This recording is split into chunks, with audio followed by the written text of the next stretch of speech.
ایک واقعہ تھا تاریخ میں، چور تھا، اس کے مرید پتہ نہیں کیا سے کیا بنا، چور تھا وہ پیر بن کے بیٹھی، اب مرید ہو گئے سارے، اس مرید سارے اللہ کے ولی۔ اب مریدوں نے سب نے مل کے سوچا یار ہمارے مرشد کیا عظیم انسان ہے، آج سب مراقب ہو کے توجہ میں ان کا مقام چیک کرتے ہیں، اور سب مراقبہ کر رہے ہیں، مقام ہی نظر نہ آ رہا حضرت کا، تو انہوں کا اتنا بڑا مقام ہے کہ وہ ریڈار میں بھی نہیں آ رہا۔ پھر اس کے بعد انہوں نے حضرت کی خدمت میں آئے کہ حضرت آپ کا جو مقام ہے وہ تو اپنی کون سے لوح محفوظ سے بھی اوپر نکل گیا۔ تو پھر انہوں نے اپنا حقیقت بتایا کہ میں تو چور تھا، میں تو ایسے ہی پیے بہت تم لوگ، تو کہہ رہے تم اپنے حسن زن سے اللہ کو پا لیا۔ یہ مشاور رہنے کا کمال ہوتا ہے، یاد رکھنا۔ ہمارے حضرت صاحب فرماتے تھے کہ شیخ کمزور بھی ہو نا، مرید کی طلب کامل ہو تو اللہ ان سے قطب اور غوث کو پیدا کر دیتا، اور اگر شیخ قطب غوث بھی آ جائے، مرید کی طلب ناقص ہو اور اس کے اندر کمال نہ ہو نا، تو زندگی میں کبھی کامیاب نہیں ہو سکتا۔ اصل بندے کے اپنے اندر ہونی چاہیے، جب آپ کی طلب ہوگی تو آپ کو شیخ کے قلب سے وہ فیض آپ خود جذب کر رہے ہوں گے، اور وہ شیخ کا قلب سے بھی استعمال ہوتا ہے، پیچھے سارے قلوب سیریل وائز، پھر آخر میں رسول اللہ صلی اللہ علیہ وسلم کے قلب مبارک سے انوارات آتے ہیں۔ یہ ایک نسبت ہے، یہ کوئی عام چیز نہیں ہے، یاد نہیں۔ اب آپ خود بتائیں کہ کوئی آگے کہے کہ میں اتنے ٹائم ہو گیا بد نظری سے نہیں بچ رہا، تو اس نے وہ دوا کھائی جو بتائی گئی، اس نے وہ پرہیز کیا نہیں کیا، تو پھر کیسے کرے؟ آپ کسی ڈاکٹر سے علاج کرائے اور کہے ڈاکٹر صاحب میں بہت دن رات آپ کے پاس آ رہا جا رہا ہوں اور مجھے شفا نہیں ہو رہی، تو ڈاکٹر کہے گا جو میڈیسن لکھ کے دی تھی وہ کہا ہے کہ وہ تو گھر پہ پڑی ہے، نہیں کھائی، پرہیز بتایا تھا وہ بھی نہیں کیا، بولے بھائی مجھے شفا چاہیے، تو اس کو ڈاکٹر کیا کہے گا؟ اس کو بولے پیچھے اور ایک لاز مارے ہوئے نکل یہاں سے، یار کام ہی نہیں ہے آپ کو، کیونکہ تم ہو گئے نفسیاتی۔ ہم بھی یہی کہتے ہیں کہ بھائی آپ شکوہ تب کرو کہ جب آپ دوا بھی کھاؤ، پرہیز بھی کرو، اس کے بعد شفا نہ ملے پھر بتاؤ کہ ہاں اب ہمیں شفا نہیں ملے، سمجھے؟ جب تک آپ رائے سلوک میں نہیں آئیں گے نا، آپ سائڈ پہ چلیں گے، آپ نارمل نمازی ہوں گے اور اپنی جیسے ہی آپ کسی فقیر کے ہاتھ پہ ہاتھ دیں گے، شیطان بولے گا آج سب تیری میری دشمنی شروع، وہاں سے وسوسے بھی آئیں گے، خیالات بھی آئیں گے، شیطانی جنگ شروع۔ اب آپ بولو گے پہلے تو پھر بھی کچھ ذکر کرتا تھا، اب تو بالکل بھی نہیں ہو رہا ہے، تو یہ اب آپ کی جنگ شروع، آپ لشکر میں شامل ہو گئے نا۔ اب آپ جب آپ اپنی نسبت کو اتنا اونچا کر رہے ہیں کہ آپ ایک سلسلے میں آ رہے ہیں اور آپ نے اپنے آپ کو اصلاح کے لیے وقف کر دیا، ہاتھ پہ ہاتھ دے دیا، تو اب وہ نہیں ہے معاملہ۔ اب شیطان بھی پہلے ایک تھا تو اب چار آ جائیں گے، تو وہ تو ویسے ہی فارغ ہے، انہوں نے تو یہی کام کرنا ہے، پھر وہ وسوسے ڈالیں گے، خیالات ڈالیں گے، آپ کو بھٹکائیں گے۔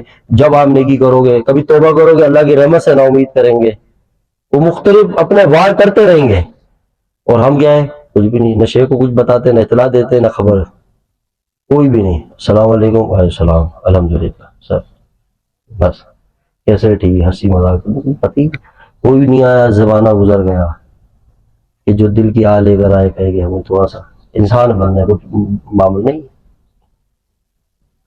پھر فیس تو ملتا رہتا ہے، محبت کی برکت سے ادب کی فیس ملتا رہتا ہے۔ کلندر تب بنتا ہے جب کلندر والا کام بھی تو کرے، سمجھ رہے ہیں؟ ہاں، حضرت علی کرم اللہ وجہ جو سارے ولیوں کے سردار امام ہیں، جن سے یہ ساری نسبتیں پھیلی ہیں دنیا میں، انہوں نے ایک ہی وظیفہ دیا کلندر بننے کا، قطب بننے کا، غوث بننے کا، سارے مقام حاصل کرنے کا ایک ہی نسخہ ہے۔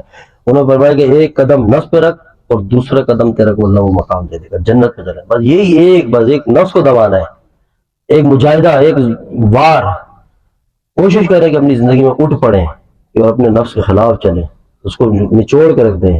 حکیم اختر صاحب رحمۃ اللہ فرماتے ہیں کہ نفس کو سواری بناؤ، خود سوار ہو جاؤ اس پہ، اس کو نچوڑ کے مل دو، وہ آپ کو کبھی جب یہ نفس پہ آپ مجاہدہ کرتے کرتے کرتے ان کو ان تمام چسکوں سے اور لذتوں سے جو اس کے غلط عادتیں لگ گئی اس نفس کو، جب اس سے نکلتے نکلتے تھوڑا ٹائم لگتا ہے نا، جب دل چیر کے بائی پاس کر کے اس کی آپریشن کا تو ایک اپنا ہی انداز ہوتا ہے، یہ آپریشن ہے کہ آپ کے نفس سے وہ تمام باطنی رذائل، وہ برائیاں، وہ بری صحبت کے اثرات، وہ نفس کے اندر جو خواہشات، وہ لذتیں، یہ نکلتے نکلتے پھر شیخ کی صحبت، اس کی دعا، بار بار آنا، اس کو اطلاع دینا، جب آپ بتاؤ گے میں کوشش کر رہا ہوں، شیخ کو اور خوشی ہوگی، پھر وہ اور توجہ دے گا، تو اس کی توجہ سے سپورٹ ملتی ہے۔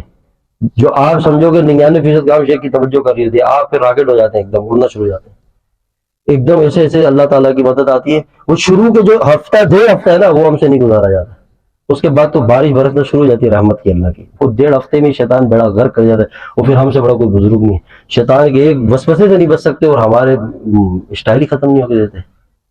شیطان ہر دفعہ میں شکست دے دیتا ہے. سب سے پہلے شیطان وسوسہ آپ کو آپ کے استاد کے بارے میں ڈالے. سب سے پہلے اس کو پہلے اس کو یہاں سے کاٹا. یہاں جب مائنس کرے گا اس کا اب بتا بڑا ہیرو بن کے گیا تھا تو وہاں. یہ اس کا چال ہے, یہ اس کا وار ہے. سمجھتے نہیں, اور ہر چیز شیخ کو بتاتے ہی نہیں ہے, کیونکہ خود بھی شیخ بننے میں آدھے زیادہ ہم نے اتنی کتابیں پڑھی, اتنا علم ہے, ہم نہیں. اب آپ جن بڑوں کا نام لیتے ہیں نا, ان بڑوں کی زندگی پڑھیں. وہ اپنے مذاہب کے آگے ایسے رہتے تھے بالکل, علم بھی دروازے پہ, تقوی بھی دروازے پہ, اپنی فہم فراست سب دروازے پہ. تو وہ تو ہمارے حضرت قریشی رحمۃ اللہ علیہ کے خلیفہ تھے, پیر عبد الغفور عباسی مدنی رحمۃ اللہ, ہمارے حضرت مدنی رحمۃ, جنت البقیع میں قبر ہے ان کی. جب حضرت سے بیعت ہو رہے تھے تو اس وقت دہلی میں جامعہ امینیہ کے شیخ الحدیث تھے, اس کے بعد بیعت ہوئے. تو مسکین پور شریف میں حضرت مدنی رحمۃ اللہ علیہ سر کے اوپر لنگر کی لکڑیاں جنگلوں سے کاٹ کے لا کے مسکین پور لے کر آتے تھے کہ دانا خاک میں مل کر گلے گلزار ہوتا ہے, مٹا دے اپنی ہستی کو. اور ہستی کہاں, ہم تو بالکل راکٹ, ہم نیچے آتے ہی نہیں ہے. یہ میری برائی کر رہے ہیں, میں کیسے, نہیں, کبھی بھی نہیں. استاد کا شاگردوں سے الگ رشتہ ہوتا ہے, یاد رکھنا. شاگردوں کو آپس میں بہت احتیاط دینا چاہیے, جلن سے, حسد سے. مقام کبھی, جو حسد ہوگا اس کو کبھی اللہ اپنا ولی نہیں بنائے گا, یہ بات لکھ لینا. حسد ہو, بغض ہو, تکبر ہو, ولی بن ہی نہیں سکتا اللہ کا جب تک یہ بیماریاں ختم نہیں ہو. اور یہ بیماریاں ختم کرنی ہے تو انشاءاللہ بتائیں, دیکھیں, علاج دیں گے. پھر دیکھیں آپ, ہمارے پہلے مشائخ ایسے ایسے تھے, بیت الخلا صاف کرنے چلے, بھائی تیرے میں تکبر ہے, جاؤ جوتیاں سیدھی کرو مسجد میں جا کے. اور بولے میں جوتیاں سیدھی کروں, یہی میں ہی کو تو مائنس کرنا ہے. تب مزہ آتا ہے, جب نفس ٹوٹتا ہے, گرتا ہے, پھر مزہ آتا ہے. پھر وقت آتا ہے, اللہ آپ کے اندر وہ خوشبو اور وہ باغ آپ کے اندر اللہ پیدا کر دیتا ہے, جس کی مہک خوشبو سارے عالم میں پھیل جاتی ہے. سمجھ رہے ہیں, اللہ کو یہ چیز پسند ہے. اللہ تعالیٰ عمل کی توفیق عطا فرمائے.